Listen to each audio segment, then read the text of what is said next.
Hello friends, welcome to the new episode of my channel. আমি অরিত্র। এখন এই ভিডিওর মধ্যে আমরা কিছু লেটেস্ট আপডেটস নিয়ে কথা বলবো। তো সবচেয়ে প্রথম আপডেটটা হচ্ছে পুষ্পা 2 কে কেন্দ্র করে। তো পুষ্পা 2 যে পোস্টপন্ড হবে এই খবরটা আনঅফিসিয়ালি চারিদিকে সার্কুলেট করছিল, এবং তারপরে আপনারা দেখেছিলেন যে বলিউডে প্রচুর ছবি 15ই আগস্টে রিলিজ হয়েছে। ট্রিপল ওয়ে ক্ল্যাশ হবে, এছাড়া অন্য ইন্ডাস্ট্রিও নিজের ছবি অ্যানাউন্স করে দিয়েছে 15ই আগস্টে যেগুলো রিলিজ করবে।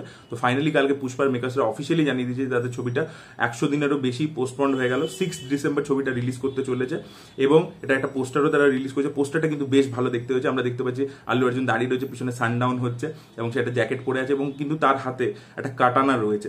এবার কাটানা কিন্তু এখানকার ওয়েপেন নয়, প্রথম কথা। তো এবার দেখুন, পুষ্পা 1 আপনারা নিশ্চয়ই দেখেছেন। তো পুষ্পা 1 এর স্টার্টিংটা হয় যে রেড স্যান্ডেলউড কিন্তু বিদেশে আর কি খুব পপুলার, সেখানে খুব ব্যবহার হয়, এবং তাই জন্য এখান থেকে আর কি, কিন্তু সেটা ওখানে পাওয়া যায় না, তাই জন্য এখান থেকে ওটাকে স্মাগল করে পাঠানো হয়। এই ব্যাপারটা পুরো প্রথমে আর কি সেট আপ করা হয়েছিল। তো মাইট বি এখানে একটা পোর্শন আসতে পারে যেখানে এই পুষ্পার ক্যারেক্টারটা ইন্টারন্যাশনালি যাবে, হয়তো পালিয়ে যাবে বিদেশে, হয়তো সেখানে কিছু অ্যাকশন হবে। কারণ কাটানা হচ্ছে বেসিক্যালি জাপানে আর কি সামুরাইরা ইউজ করে থাকে কাটানা। তো সেখানে আর কি সেই অ্যাঙ্গেলটা আসতে পারে। মাইট বি এটাও হতে পারে, আবার নাও হতে পারে আর কি। দেখা যাক সেটা কি হয় আলটিমেটলি। বাট পোস্টারটা কিন্তু হেভি কি ক্যাশ লাগছে, এবং 6 ডিসেম্বর ছবিটা কিন্তু যখন আসবে তখন কিন্তু ছবিটা আরো একটা ছবির সাথে ক্ল্যাশ করবে। লোকে সেই ছবিটাকে এখন অতটা কনসিডার করছে না। সেটা নাম হচ্ছে ছাওয়া বলে একটা পিরিয়ডিক ছবি আসছে। ভিকি কৌশল রয়েছে, ভিকি কৌশল এবং রশ্মিকা মান্দানা। তো ওই ছবিটার সাথে কিন্তু ক্ল্যাশ করবে। এবার ভিকি কৌশল কিন্তু বড় ছবির সাথে ক্ল্যাশ করেও কিন্তু হিট দিয়েছে। অ্যানিমালের সাথে যে ক্ল্যাশ করেছিল শ্যাম বাহাদুর, কিন্তু শ্যাম বাহাদুরও কিন্তু বক্স অফিসে ভালোই পারফর্ম করেছিল। তো দেখা যাক ভিকি কৌশলের ছবিটা পিছিয়ে যায় নাকি সে পুষ্পা 2 এর সাথে রিলিজ করে এবং একটা ভালো ডিসেন্ট কালেকশন করতে পারে, সেটাই দেখার মতো বিষয় হবে। এবং এছাড়া বলে রাখি, পুষ্পা ডিসেম্বরে কেন মানে ক্রিসমাসের টাইমটা টার্গেট করলো না, তার কারণ হচ্ছে তেলেগু সিনেমার একটা বিশাল বক্স অফিস ডিপেন্ড করে হচ্ছে ইউএস এর উপর। ইউএসএ তে কারণ ওদের একটা বড় সড়ো কালেকশন হয়। এবার ক্রিসমাসের সময় কিন্তু অনেকগুলো হলিউডের ছবি রিলিজ করবে আর কি ওইখানে।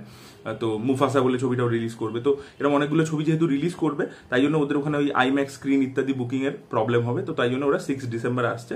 তো ছাওয়াই একমাত্র রয়েছে, আর বাকি সামনে সেরকম বড় কোনো ছবি নেই। তো দেখা যাক। আর পরবর্তী আপডেটটা হচ্ছে ওয়েলকাম 3 কে কেন্দ্র করে। তো ওয়েলকাম 3 এই ছবিটা, ওয়েলকাম টু দ্য জঙ্গল, এই ছবিটা কিন্তু এবারে এই বছর মানে ক্রিসমাসে আসছে না, ডিসেম্বরে রিলিজ করবে না ছবিটা পোস্টপন্ড হয়ে গেছে। ছবিটা আমরা 2025-এ দেখতে পাবো। তো মেকার্সরা দেখা যাক কবে অফিসিয়ালি অ্যানাউন্স করে ব্যাপারটা যে তাদের পোস্টপন্ড হয়ে গেছে এবং কোন ডেটে এক্স্যাক্টলি তারা আসবে। পরবর্তী আপডেটটা হচ্ছে আমির খানের ছবি সিতারে জমিন পারকে কেন্দ্র করে।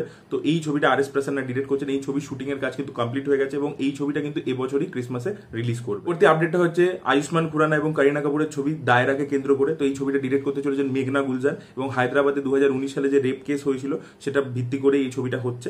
তো দেখা যাক, ছবিটা 2025-এই আসবে। তো মেঘনা গুলজারের কাছে আশা করবো একটা ভালো ছবি তিনি বানাবে, এবং স্টার কাস্টও কিন্তু একটা ফ্রেশনেস আছে, কারণ আয়ুষ্মান খুরানা এবং করিনাকে আমরা একসাথে দেখিনি স্ক্রিন শেয়ার করতে। পরবর্তী আপডেটটা হচ্ছে মির্জাপুর 3 কে কেন্দ্র করে। তো মির্জাপুর 3 এর ট্রেলার কবে আসবে সেটা মেকার্সরা জানিয়ে দিয়েছে অফিসিয়ালি। জুন 20-তে এর ট্রেলার আসতে চলেছে। জুন 20-তে রিলিজ করে যাবে ট্রেলার। তো টিজারটা তো বেশ ভালো রেসপন্স পেয়েছিল, আমার তো টিজারটা পার্সোনালি খুবই ভালো লেগেছিল। তো দেখা যাক ট্রেলারটা কিরকম হয়। So this way the update guys. আপনাদের কি বক্তব্য অবশ্যই কমেন্ট সেকশনে জানাবেন। এই ভিডিওটা ভালো লেগে থাকলে লাইক করুন, শেয়ার করুন, চ্যানেলকে সাবস্ক্রাইব করতে ভুলবেন না। Bye bye.